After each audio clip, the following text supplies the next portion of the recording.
Did y'all miss me? I know I'm not shit. Welcome back, YouTube. And for those who do not know me and are new here, hello. My name is Noah, and on my channel, we talk about death, spiritual reparations, haunted people, places, and things, true crime, and how you can fuck around and find out. If you're not following me over on TikTok, I highly recommend that you do so. If you're not subscribed here, what are we really doing? Are we even friends?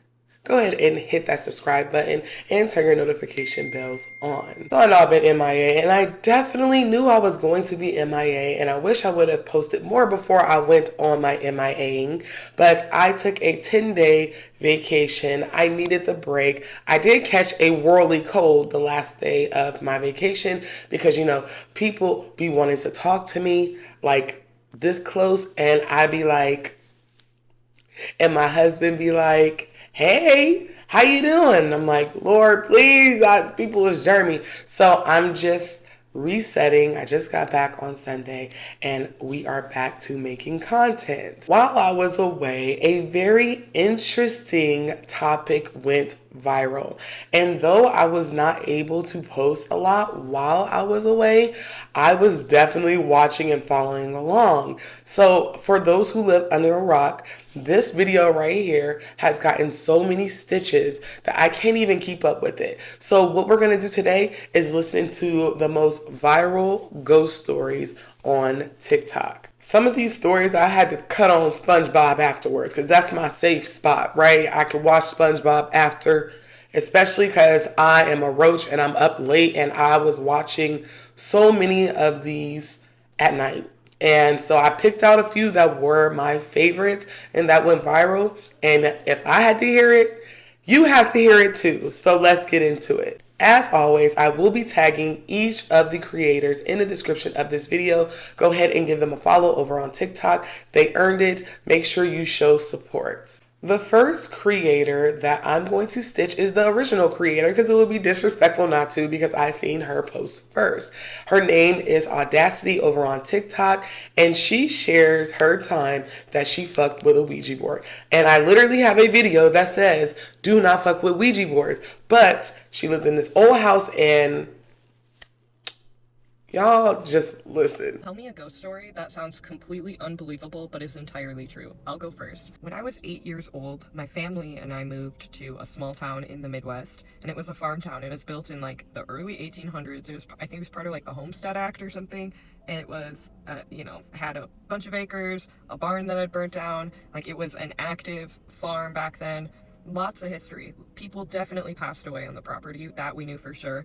And man, it wasn't like very obvious as a child. I was super intuitive and I didn't know what to do with that intuition, so I naturally got a Ouija board. And of course I dragged along my best friend and my sister and a couple other friends on this Ouija board journey where we would go and sit at the top of the stairs to the basement, and we would turn all the lights off and turn candles on and then ask this thing questions, and it responded. And I don't tell people this story, it sounds psycho. The fact that other people are there to verify all of these things and validate gives me inner peace, but I don't tell people. But it worked. And unlike what I thought would happen when it would move, even when we lift all of our hands off of it, it's still moving.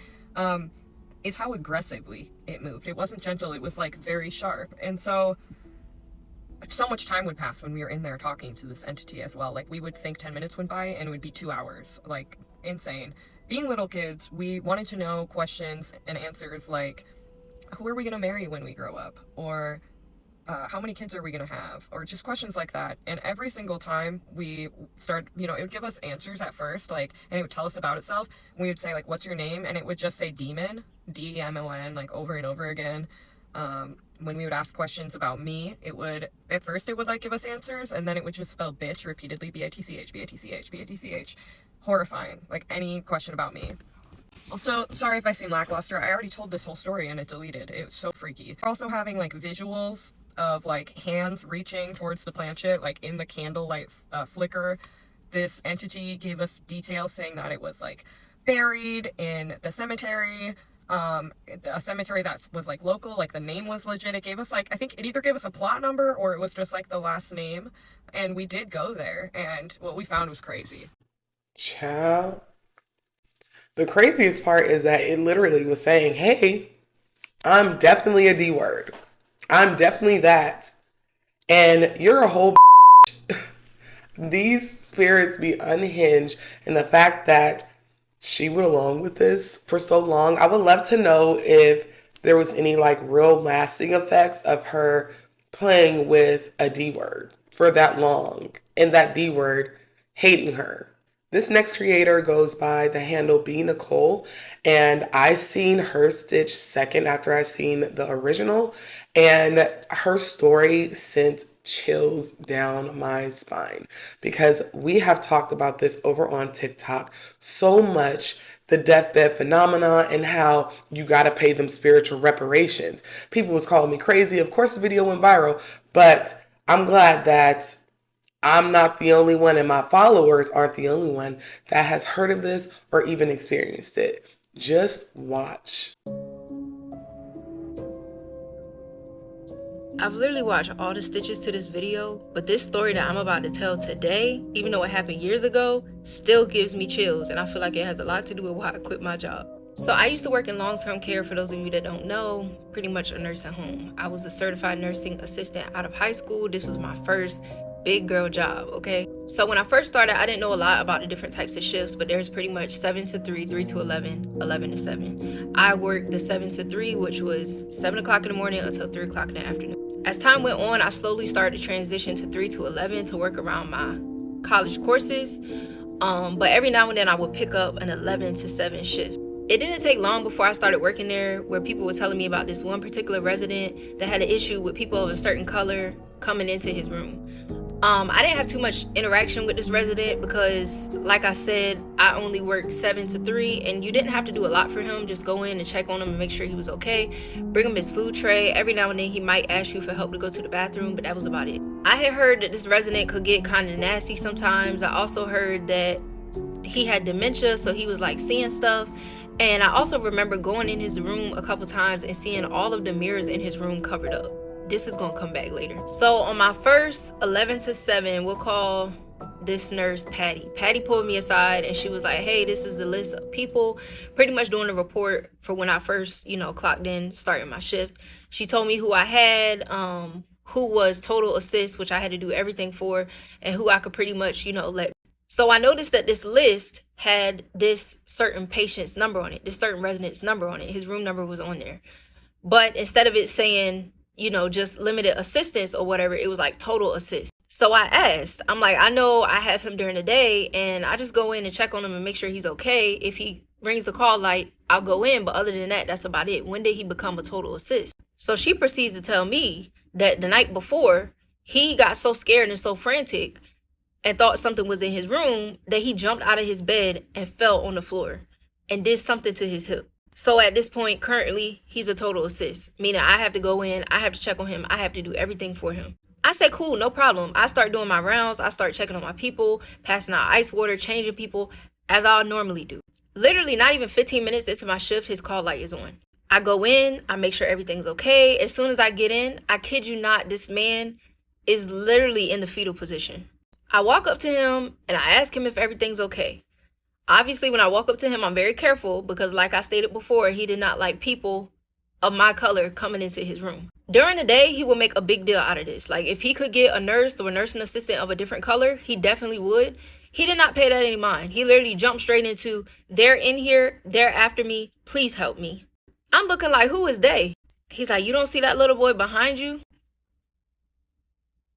No, I can't say that I do, sir.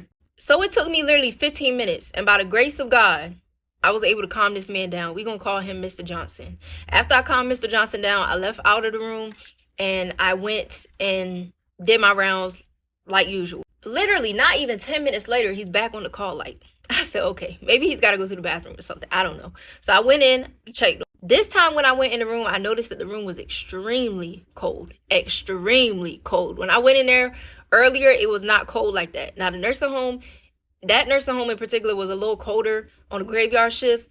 But when I tell you it was cold to the point where I could see my breath cold. At this point, not only is he in the fetal position, but he is also under the covers and he is also crying. So I walk up to him. I lift the cover up. I look under the cover. Again, he's sitting under there. We make immediate eye contact and he's like, help me, please help me. So I'm trying to calm him down because whatever he's seeing, I'm just not seeing it. So I'm like, Mr. Johnson, I'm gonna need for you to cooperate with me. I'm gonna need for you to tell me what's going on so I can better assist you and we can get through this shift together.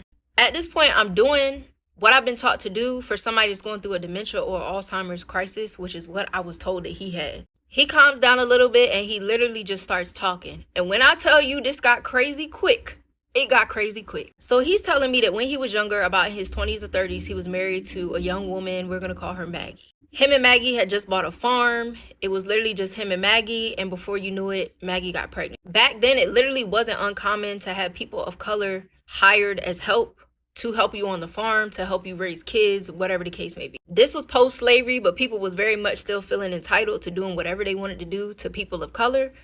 So that's the time frame we in. He tells me that months go down the line, whatever. He goes and he wakes up early one morning.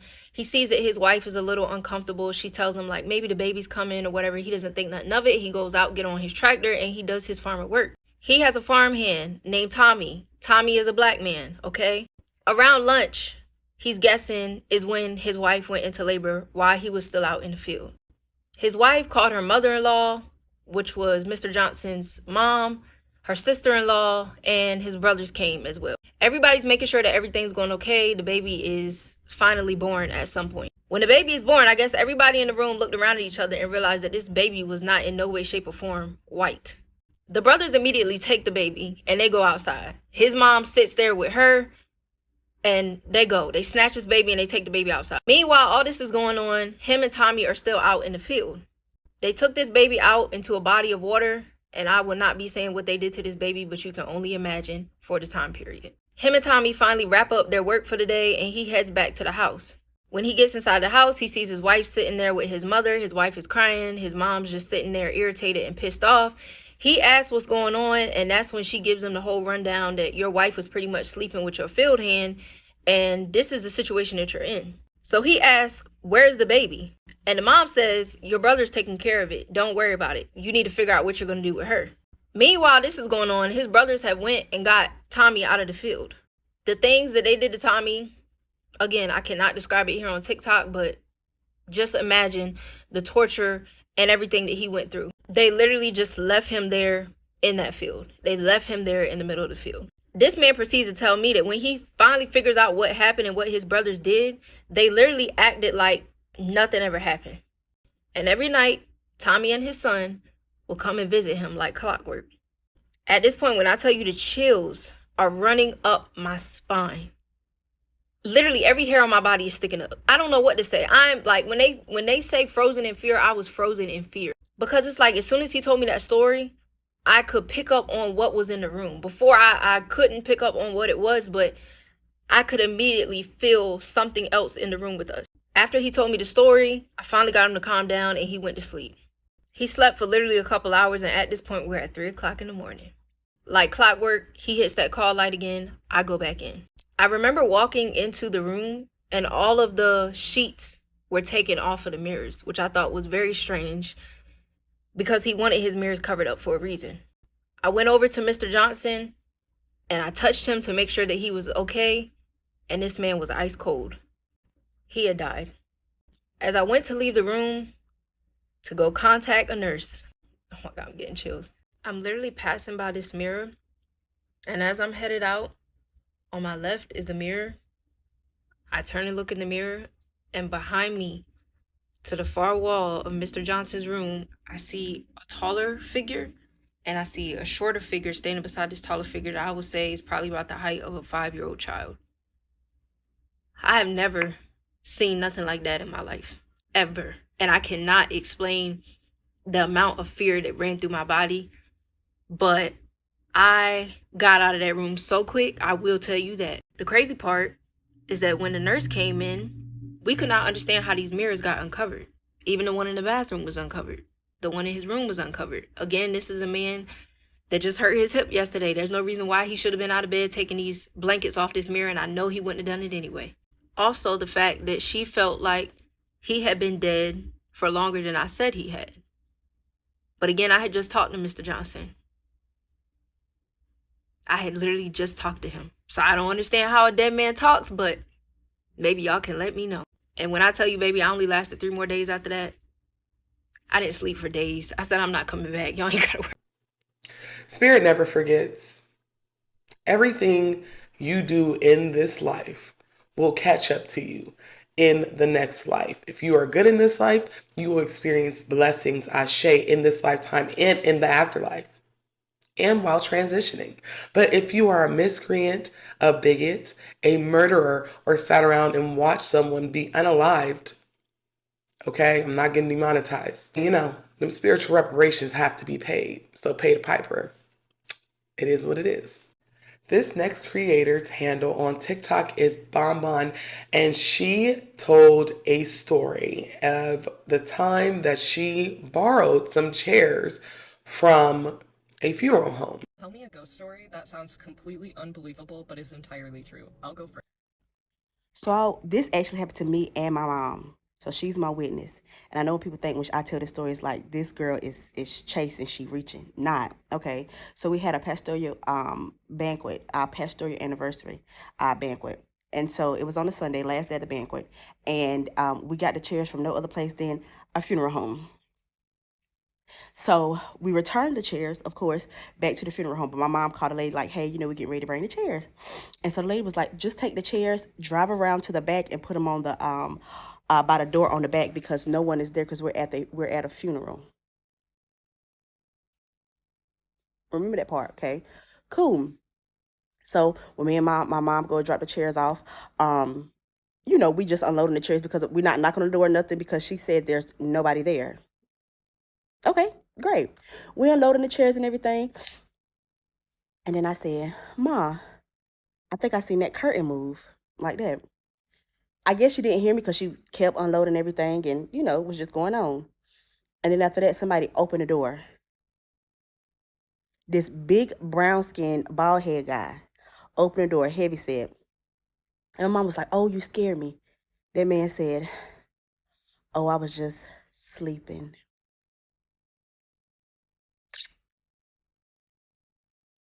And then he goes to say, it's not the dead you should be afraid of. It's the ones that are alive that will kill you. Anyways, so we continue on, my mama, she go ahead, boom, unload the chairs, whatever. And the man proceeds to get the chairs from us and take them inside. But here's the thing. Whole time the man was unloading the chairs, he never got the chairs off the truck. He only put the chairs inside of the funeral home. So he never stepped out of the funeral home itself. But we panicked, no mind, whatever. So we get all the chairs unloaded. That man told us, now y'all have a blessed day now. We get in the car, mom probably got 30 seconds down the road and had to pull over at a gas station because she literally was scared shitless. Literally had to go take a shit because she was scared shitless. So after that, we tell our encounterment to a family member, and my aunt, she's very nosy, very nosy. So she not called up to the place. She goes up to the place and was like, oh, I just came to let you know that my sister dropped the chairs out. And the lady said, yeah, we got her from off the back porch. My aunt like, no, the man helped her put him on the inside. The lady said, what man? She like, the man that was here with the suit on. This man had on a suit and his tie was untied. He on a suit. Then my aunt looked over to a picture and it was the man on the picture. The dead man helped us put the chairs inside the funeral home. So we thought. We don't even know who this man is. And see, we've used this funeral home before because it's like a community funeral home or whatever. I've never seen that man ever before until that day. And obviously, I've never seen him afterwards for obvious reasons. But yeah, that's what happened. I'm not gonna lie, I wish the aunt was more nosier and asked more questions, because this was absolutely a spirit, a ghost. This next video comes from a creator named Tara Nay, and it is again telling y'all to leave them Ouija boards the hell alone. True. Okay, so the story I'm about to tell is why I will never touch a Ouija board. When I was in elementary school, I went to a friend's sleepover party for her birthday. It was me, her, a few of our mutual friends, and a few of her friends who I didn't know personally. The house that my friend lived in was kind of old, dark, a little bit far out from the city, but not completely isolated, but still kind of creepy. So this was back in the late 90s, early 2000s.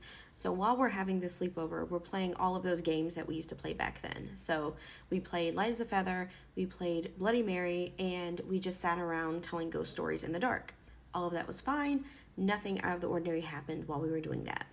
So after we get done with those games, I hear one of her friends talking to some of the other girls, and she's asking them like, oh, should I do it? Do you want to see it? Should we try it? And it turns out that she brought a Ouija board, and she was trying to see if anybody else wanted to try it out with her. So for context, while I was growing up, had some paranormal experiences, or at the very least experiences that I can't explain. And so for me, I prefer to just stay away from anything like that. I didn't like to engage. So the fact that all of my friends were trying to, mess around with a Ouija board was making me really uncomfortable. So they placed the Ouija board on the floor, and then everyone who was going to play sat down in a circle around the Ouija board. Everyone participated except for myself and one other girl. So since I wasn't participating, I sat down on an armchair that was right in front of where they were sitting on the floor. And then the other girl, who was also not participating, she sat on an armchair off to my left.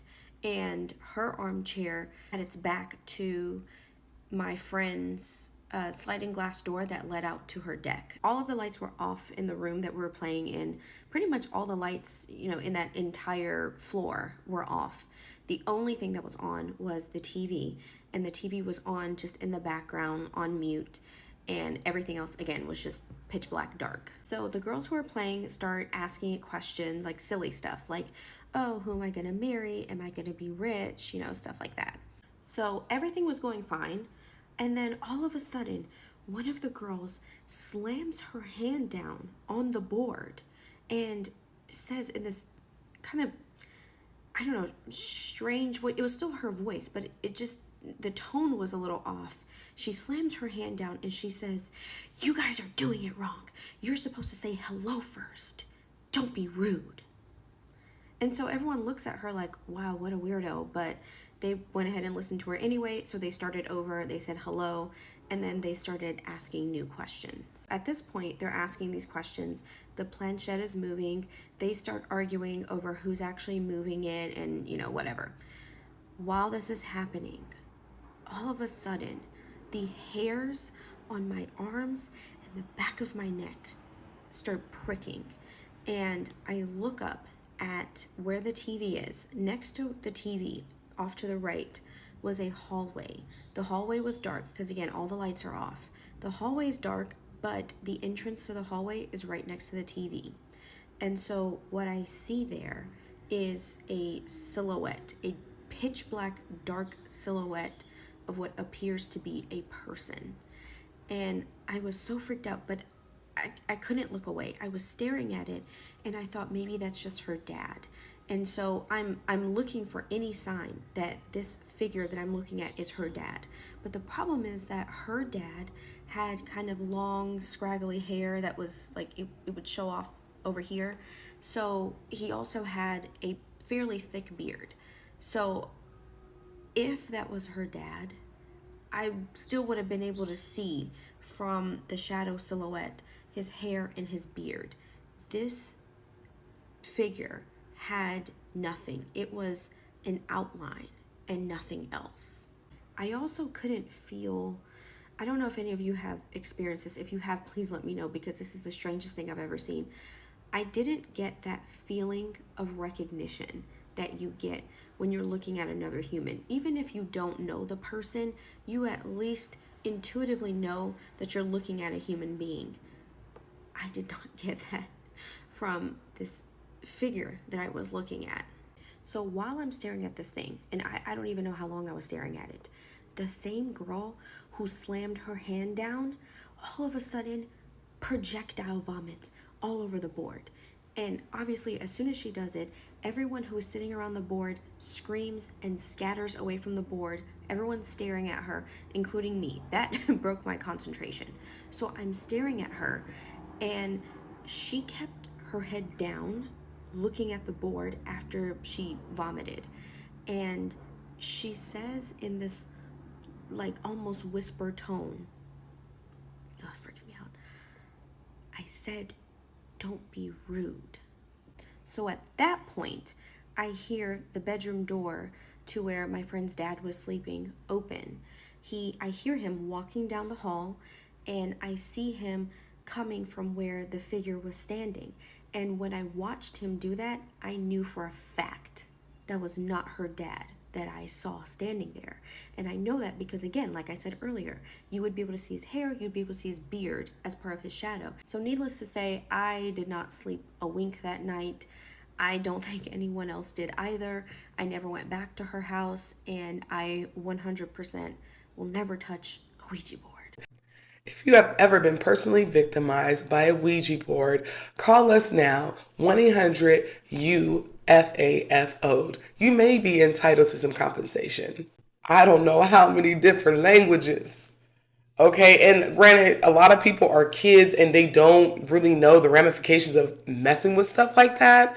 But, this next story is a longer one, but it's so good. It comes from a creator named La Larissa, and she's also stitching Audacity. And she is talking about the time that she purchased her first car. Just listen. It's finally time to tell my story. So when I was an undergrad, somewhere around like 2011, 2012, I went to CarMax, bought my first big girl purchase by myself, no co-signer, you know. It was a used car. It was a 2009 Jeep Compass, and I loved that little thing. So I spent all day at the dealership, and it was late at night. I had to drive back to my dorm, so that was like an hour away, right? By the time I get to the free parking lot, it's already dark outside. I reach in the back seat to grab my backpack, and guess what's staring at me? It was a little Asian girl. Scared the shit out of me. I grabbed my stuff so fast, I darted to my dorm room, closed the door, and when I tell you I was huffing and puffing and super scared, because what did I just see? I know I did not see what I know I saw on day one. So the very next day I called my grandmother. This is very important because my grandma is Chinese and Jamaican. Not to mention she's a medium. She sees spirits and she talks to people all the time. So I'm just like, she gotta have something to do with her because those are her people. So I asked my grandma, has anybody in our family lost a little Asian girl like that was like 3 or 4 years old? She says, no, doesn't sound familiar. Why, what's up? So I tell her what I saw in the car, and she says, oh, no, she's there to protect you. It's fine. Winter's approaching. I've been walking to work this whole time. Bought a car, hadn't even drove it because I'm scared.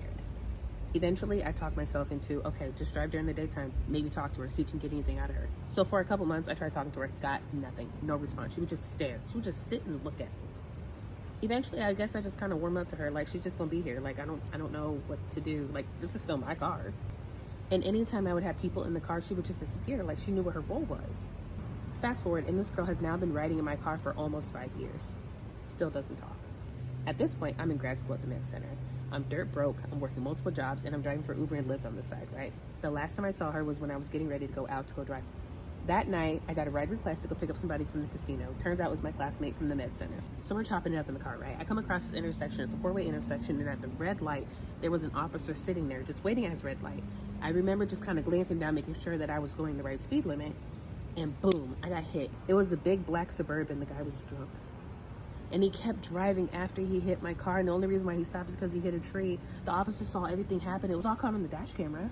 I'm gonna just be real with you. That night, should have been dead. Okay. He ripped the whole front end of my Jeep off. It was to smithereens. There was nothing. There was like I can't even explain. Airbags had deployed. I'd never been in a car accident before, so I didn't know airbags were white. I thought I was in heaven. And I remember being so angry because everybody said when you die, you're so peaceful. I was angry. I was a telephone operator. I was working like 2 and 3 jobs. I was putting myself to grad school, and I was miserable. And I was just like, God, this is how you gonna do me? Eventually, I come to it because now I hear the girl in the back seat of my car screaming, Larissa, we gotta get you out. Larissa, we gotta get you out. And I was like, oh shit, I'm not dead. Okay. When I stepped out of my car, My shoe was across the street. When I tell you I got hit so bad, my car spun across 3 different lanes. The whole front end of my car was missing. Gone. Smithereen, just smoke. Obviously, the officer runs him down. And then his girlfriend gets out the car. You get off my man. He didn't do nothing to me. You get off my man. And I just remember sitting on the curb like, what just happened? So we start the lawsuit process. Fast forward, about a year later, it's my birthday. Me and my best friend are going to go to the spoken poetry word slam thingamajig. Just because I just wanted to get out the house. You know what I mean? And out of the corner of my eye, I see this guy sitting at a table. And I am so intrigued because I just want to know, what is he doing? He's got like tarot cards. So best friend was like, go talk to him. Like, go get a reading. I said, no. You don't understand. My people are Jamaican. We don't do, I'm not disturbing nothing. Plus, I already know what I know that I don't tell people. So I did this reading with her right by my side because I'm a little nervous. So I sit at this guy's table. He has me hold out my hands. He puts all these little animal bones and trinkets and stuff. And he says, let the pieces fall where they may fall. And he said, by the way, happy birthday. I said, what? How did he know it was my birthday? Oh, I see what you're doing there. I see what you're doing there. It takes a while to evaluate the pieces. And he goes, so there's a lot here I want to talk to you about. But the first thing I need to ask you is, tell me about your car accident. I said, got hit by a drunk driver like a year ago. Yeah, okay, what? He says, no, tell me what really happened. I never told anybody about this. I never told anybody about this. What do you mean? To the best of my knowledge, I'm trying to remember exactly everything. And I tell him I got hit by a drunk driver. He was going pretty fast. T-boned my car, but it only hit the front end of my car. I don't know how it didn't hit me. And he said, so what about the little girl that's in the car? I said, I'm playing dumb. Why am I playing dumb? He knows this stuff. He clearly does. I don't know this man. I've never met him. So I tell him, yeah, okay, there's a little girl that's been in my car for, a couple of years or whatever. He said, do you know that she turned the wheel for you? I said, what are you talking about? He said she cut the wheel to save your life because she died in that car and she didn't want you to die. He's right. That was the last time I saw her. I asked him, can you give me more information? Who is she? Why was she here? Is she in my family? There was really no other information. She's not related to me at all. She just didn't want to see me die in that car. So during that reading, he did ask me some other questions and stuff, but he told me, you're a medium and I need you to start acting like it. For the sake of not sounding crazy, I've never told anybody else outside of my mom and my grandma and my family that I be seeing shit, but I don't be saying shit. Nothing it's just normal. But I know that you don't talk about that stuff out loud because it freaks out people. How did he know this? I don't know. He said, you have abilities that can put me out of business, and I need you to really lean into that. Well, he's right. I am a medium, and I'm not that great at it. I'm honestly scared about everything, and I do not trust being in the dark. Side note, I've never had anything evil or wicked happen to me. I've always felt protected. I still feel protected. But if you want to hear another story about how I saved my dad's life by telling him he has cancer, let me know. I just love her energy. If she ever sees this video, Larissa, I would have just dropped the car back off with the keys still in the engine. No, I wouldn't have drove it. I would have had it towed back to where I bought it. I would have been out. But good thing is that she had mediums and spiritual people with no veils to explain that this entity, this child entity, was for her own good. It was a protective spirit. This next one really triggered me, and I'm going to tell you why after the video, but it comes from a creator called Hannah's Haunted Tales, and she's telling an experience that she had at 16 years old, and I'm going to piggyback off of her story. Just listen. So the night before my 16th birthday, I had something come into my bedroom. So I'm going to preface this by saying the night before my 4th birthday, my mom's mom passed away.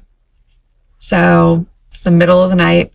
I didn't have a clock in my room, so I'm going to guess by how long it took for the sun to come up that it was probably around 4 o'clock in the morning. And at this point in my life, I had 2 cats, and they slept in bed with me with the door closed. And I woke up because they were both absolutely freaking out. And at the foot of my bed is a woman. She is turned away from me. She's got long, black hair, white nightgown. First, I think it's my mom, and then I realize this woman is wet, soaking wet. And she gets up, and when she stands up, it freaks one of my cats out, and she scratched me, which is how I know I wasn't asleep during this, because the next day still had a scratch. And she kind of turns and starts to walk towards, the side of the bed that I'm on, kind of turn the corner and come up towards like the head of my bed. And when I see her face, I freeze. It can't move, can't blink, like just staring like straight ahead. Won't really like look at her after I saw her face. And her skin is like a bluish gray color. Her eyes are completely black. And she has like, all of her teeth are all pointed to like sharp points, and she is like smiling this like crazy big smile towards me as she's looking at me and moving up towards my face. And she gets next to my head and she kneels down and is just staring at me. And I don't move for hours, it felt like. And then the sun finally starts to come up, and when it does, she stands up and turns around towards the wall, and there's a door there that goes into the attic, and she just like walked straight through the door. And as soon as she's gone, I am like up out of my bed, door open, bolting down the steps to go to my mother. And I am like visibly upset as I tell her what happened. And she starts to get upset and tells me that she thinks it's her fault because the night before, the night of my grandmother's like death anniversary, she had like kind of prayed, reached out to the universe and asked for a sign that there was like life after death, that my grandma was okay, asked for my grandma to like speak to her. And she felt like, she opened a door for this thing to come into our house. Unfortunately, this is not the only time that something has happened to our family. My son, when we lived in my mom's house later when he was 2, and this is a different house, had multiple experiences with something in the home. My mom's house has its own thing going on. There's like multiple stories I could tell you of things happening in that house. My great grandma's house had multiple things going on where multiple family members witnessed or experienced something. Even when my mom's dad passed away a few years ago, there is a recording that you can hear on the recording, like ghosts or spirits or something like talking to my grandpa as he dies, including my mom's mom. So if you want any story times about any of those, let me know in the comments.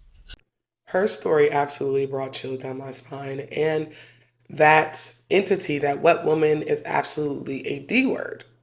Okay, I don't know if they had experience before her mother kind of like prayed and asked for a sign, but they probably were already there. And I'm telling y'all, the power of the tongue, you can accidentally open portals like that, wishing to see signs from the afterlife, the dead. Okay, and I know this because it's my time to shine. I'm going to add my own scary story so that you guys can know why this shit triggered me as much as it did. So I lived in a house from 2021 to 2022, right? The house is not old. I'm going to try to find a picture of the house and insert it. But the house is not old. It's in a newer developed part of North Las Vegas. Little known fact that Las Vegas is haunted as hell. It is absolutely a portal. It is built on native land and it's built on mob land. We started to notice that the upstairs bathroom next to my children's rooms was always clogged. We never could get it to work. I mean, we probably used that bathroom a total of maybe 7 times the whole year that we were living there. The first couple of months that we lived in the house, everything seemed normal until my 11-year-old daughter started experiencing weird things. It was like she would be in trances, she would zone out, and we didn't know what was wrong with her. And the most alarming thing that happened at the beginning was that she was inching towards my son, her older brother, with a butcher knife, walking slow, no facial expressions, and just like blank, nothing. And he's calling her and he starts recording her as he gets closer. And then he screams, Maddie, what are you doing? And it like snapped out of it. She drops the knife and she's looking at her hand like, how did I even get here? So my husband and I, being the parents that we are, we put her through counseling. We're like, maybe she's having some emotional issues, whatever the case is. I didn't want to believe that something was wrong with my house, but it absolutely was. We noticed the counseling really was not helping. And for some reason, my children started acting like miscreants. And my children are very well-behaved, sheltered kids. And it was just weird occurrences. My older son would do dishes and he would always somehow cut himself. And we were always like, you just got to be careful. And these knives were like steak knives, and just like, it was so weird. He tried to set his sister's bed on fire. My daughter was doing weird things. It was just a mess. I purchased an old chest. I did the 7-day cleanse on it. That's not the problem. That's not where this originated from. But I wanted to set up a new altar for my ancestors. So I set up my altar and I started communicating with them. Before I finish my point, this is why I teach on Patreon, because you have to be very careful. My ego was like, I am close to my ancestors. I have built this connection where I don't have to worry about other things sneaking through portals. Okay, something was already there, but me setting up my ancestors, openly talking with them, and all that good stuff, I believe that something accidentally snuck through, or it just made the activity that was already going on in the house a lot stronger. So the later part, or like the end of summer of 2022, I got a reading, and the reading was from someone who was a clairvoyant and was very, very well at reading. Chef's kiss, great reader. And we were doing it in my house, and she stops in the middle of her reading and she says, there's a little boy behind you. What fucking boy? What boy? Oh, no, man, this is scary. And she's like, no, he's not an ancestor, but he's like sent from an ancestor. He's like a guide. And he's dressed in clothing that makes me think that he worked in a field, but not like slavery, like Jim Crow. He's about 12 or 13 years old, and he's just standing in your hallway looking at you. He tells me that he's completely harmless, and he was sent here to guard the house, and that something was up with the house. She couldn't really say, she didn't get into it, but she was just like, there's something that's going on here, and your ancestors sent him to let me know that he is like the keeper of the house. It's like, I'm not even 7 months into this lease, and I was ready to pack my shit and leave. But I was like, okay, as long as I don't see him. So fast forward a couple months, we have a spirit of a child who pays rent in protection. And I would see him out the corner of my eye. I'd never seen him full body, but you can feel somebody staring at you and see the shadow. And then whenever I look, there's nothing there. My husband has said, I think I seen something, because, back then he was just like closed off. He's like, I don't want anything to do with it. But I would see something like dart into the rooms, but he was just around the house. He just was there. And we never mentioned it to our children because we didn't want to scare them. Then weird shit started happening. Okay. Remember, I told you my upstairs toilet always stayed super like clogged up. We never used it. We just closed the door, locked it. And one day we're sitting on the couch and water just starts pouring out of all of our vents. Okay. So we're like, oh, we got a plumbing emergency. So we call emergency maintenance. They're like, we don't know where that water is coming from. We don't know. We've looked in the walls. There's no broken pipes. There's nothing. But when I tell you it looked like something off of a scary movie, water just running down the walls, coming out the vents, I was convinced that they were crazy and that They didn't know what they were doing. So in the beginning of 2022, I'm like, I'm so sick of paying rent for a bathroom that I cannot use. So what did I go do? I went and bought a snake, and I tried to snake the shit out of that toilet. I'm like, something's down here. I know my kids didn't flush a toy. Something is down here. This is not normal. So I had the same person that gave me a reading was maintenance for a business here, and she's like a handy woman. So she came over and snaked it because I couldn't get it. And finally, we got it unclogged. But whenever it was unclogged, it was long, black, non-Afro-American hair. And to add a little context, I assumed it was the owners because they were of Asian descent. So I'm like, oh, why would they flush all of, I mean, it was a lot of hair. Why would you do that? I'm like, oh, that's why the water was coming out the walls and blah, blah, blah.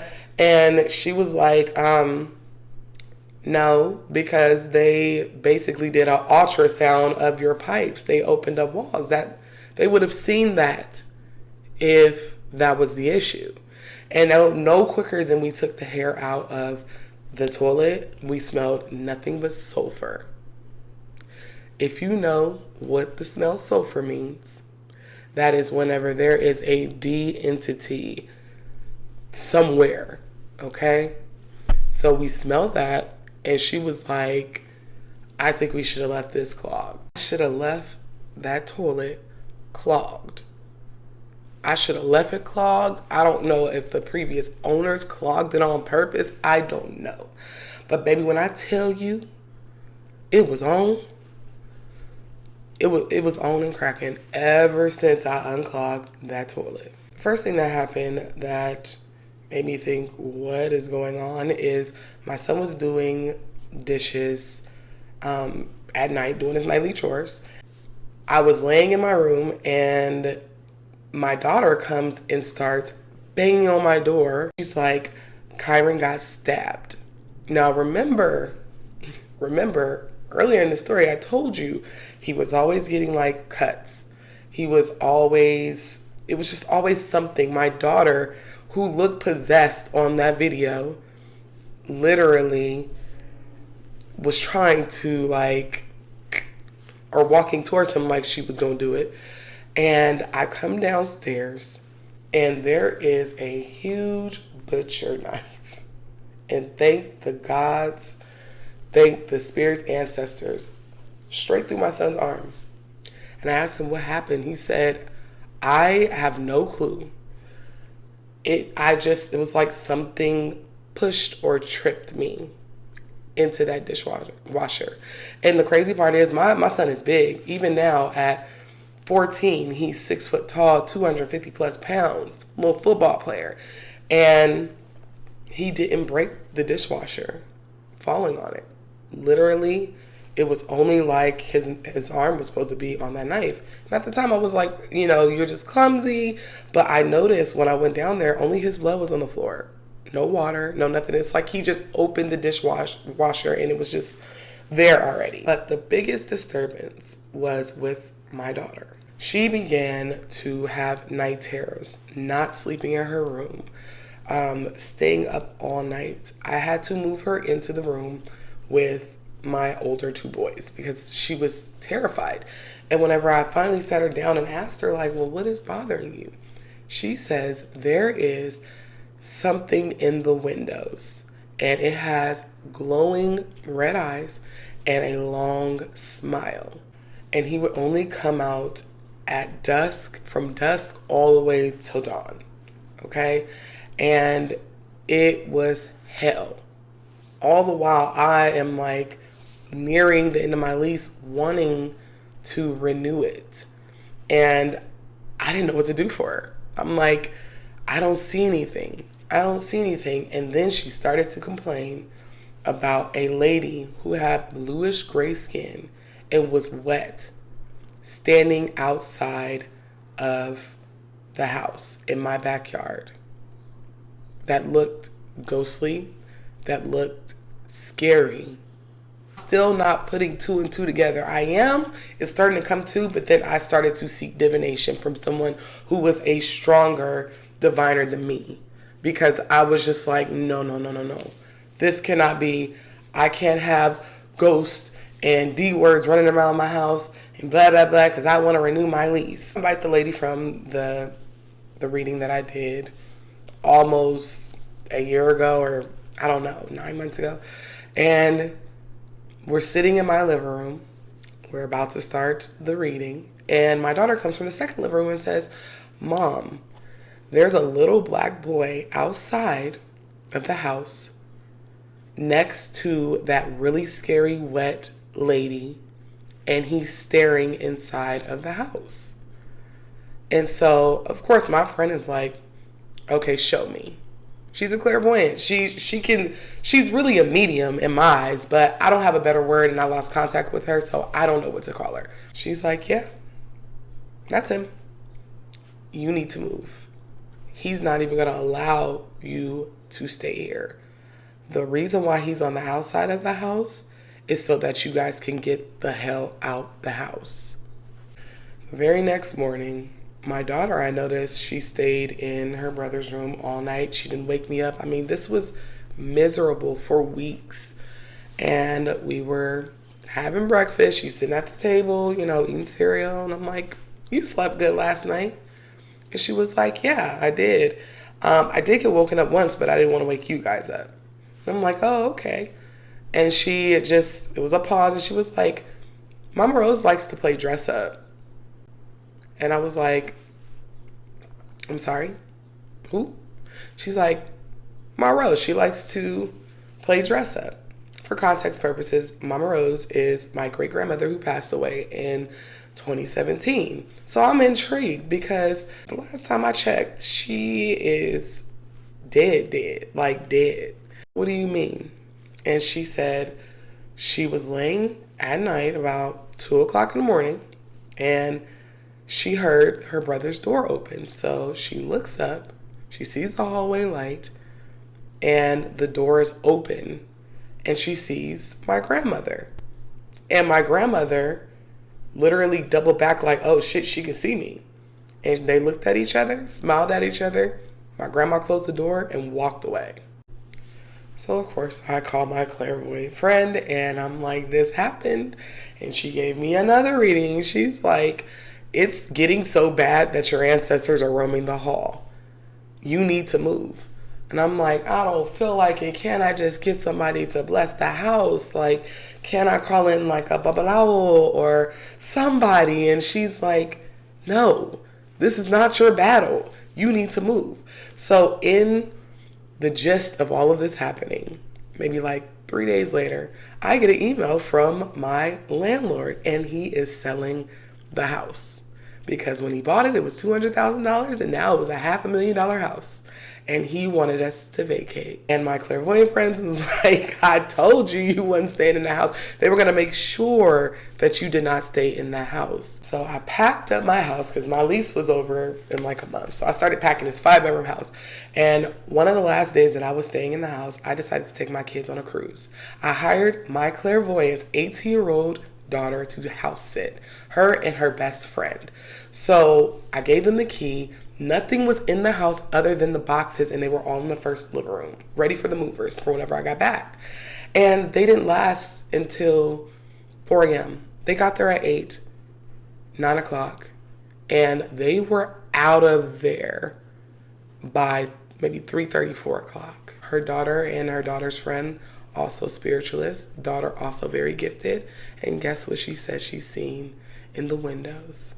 That long smile and those red eyes. Her best friend decided to pick whatever this was, and he instantly felt his hand burning and had an actual burn like he touched a curling iron on his hand.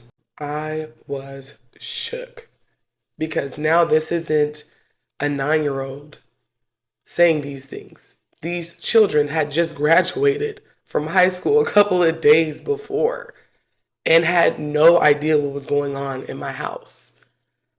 Can you imagine the call that I got whenever I ported later on that morning in Mexico? She was like, girl, they didn't even last till dawn. And all they were there to do was babysit the house with all the boxes packed up and my two dogs.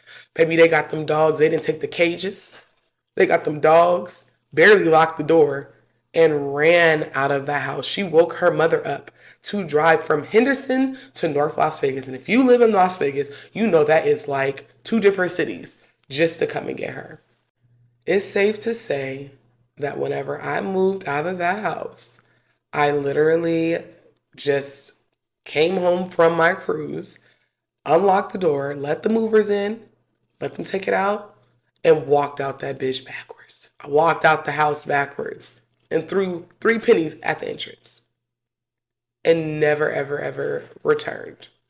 A few days later, I took my keys to turn in to the realty company that owned the house, and I was filling out the return form, and I stopped and I looked at the receptionist and I said, has anybody ever said something was wrong with this house?